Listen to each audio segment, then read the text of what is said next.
84 வயசான செம்பை சிட்டி பாபு அப்படிங்கிறவரு பிரபல master carry பாலாவோட வழிகாட்டுதலின் கீழே புதிய கராத்தே சாதனையை படைச்சிருக்காரு. தன்னம்பிக்கை மற்றும் உற்சாகத்தோட அற்புத காட்சியா 84 வயதான செம்பை சிட்டி பாபு 84 ஓடுகளை உடைச்சு சாதனை படைச்சிருக்காரு. சென்னை சாந்தோம் மான்ஃபோர்ட்ல இந்த புதிய சாதனையை நிகழ்த்தினாரு. பிரபல மாஸ்டர் டி பாலமுருகன் என்கிற மாஸ்டர் கேரி பாலா அவருடைய வழிகாட்டுதலின் கீழே இந்த சாதனை நிகழ்த்தப்பட்டிருக்கு. இந்த நிகழ்ச்சிக்கு சிறப்பு விருந்தினரா மருத்துவர் ரேவா வெங்கடேசன் கலந்துகிட்டாங்க. செம்பை சிட்டி பாபுவோட கடின உழைப்பு மற்றும் அவரோட துணிச்சலை பாராட்டி உடல் மற்றும் மனம் இரண்டுமே எந்த வயதிலும் ஆரோக்கியமா நீடிக்கலாம் அப்படிங்கிறத வலியுறுத்தினாங்க.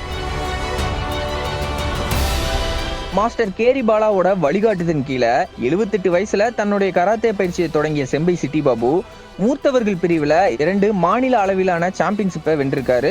அது போக தன்னுடைய பிளாக் பெல்ட் பயிற்சிக்காக தொடர்ந்து கடினமா பயிற்சியும் எடுத்துட்டு வராரு. நிகழ்ச்சி முடிஞ்சதுக்கு அப்புறம் நடந்த செய்தியாளர் சந்திப்புல மாஸ்டர் கேரி பாலா, வயசு அப்படிங்கிறது வெறும் மனநிலையே ஆகும், நாங்க எந்த வயசுலயும் உள்ளவங்களையும் பயிற்சி செய்ய முடியும் அப்படின்னு, இந்த நிகழ்ச்சி ஓடுகளை உடைப்பதற்கு மட்டும் இல்ல, எந்த வயசுலயும் மனிதன் திறமைகளை நிரூபிக்க முடியும் அப்படிங்கிற கருத்தை நிரூபிக்கிறதுக்காக தான் அப்படின்னு சொன்னாரு. அது இளைஞர்களா இருந்தா அவங்க சாதிக்க முடியும் அப்படின்றது பொதுவானது.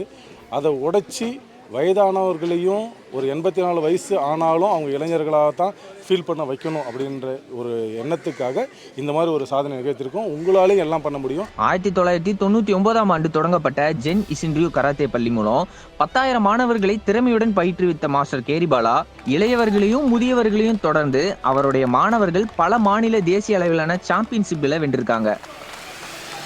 ஒருத்தர் 2024 உலக கராத்தே சாம்பியன்ஷிப் அமெரிக்காவில் நடந்த போட்டியில வெள்ளி பதக்கம் வென்றிருக்காங்க.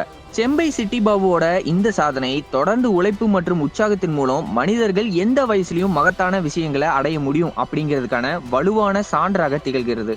அவர் தன்னுடைய அடுத்த சாதனையா ஒரு ஹெலிகாப்டரை இழுத்து சாதனை புரிய பயிற்சியில ஈடுபட்டிருக்காரு. இப்போ 79 நான் கராத்தியில் சேர்ந்து என்ன பயன் அடைந்தேன் என்றால், இது ஒரு பயன், இது உலக புகழ் பெற்றும் பயன்.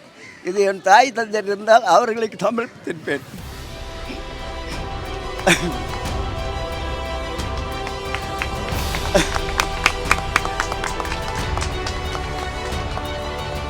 இந்த சம்பவம் மனித மனதின் உறுதிமிக்க தன்மையை கொண்டாடிய ஒரு உண்மையான விழாவா அமைஞ்சது. எதிர்கால தலைவர்களையும் சமுதாயத்தையும் வயதையும் கடந்து தங்கள் முழு திறனையும் வெளிப்படுத்தும் விழியை உயர்த்தியிருக்கு.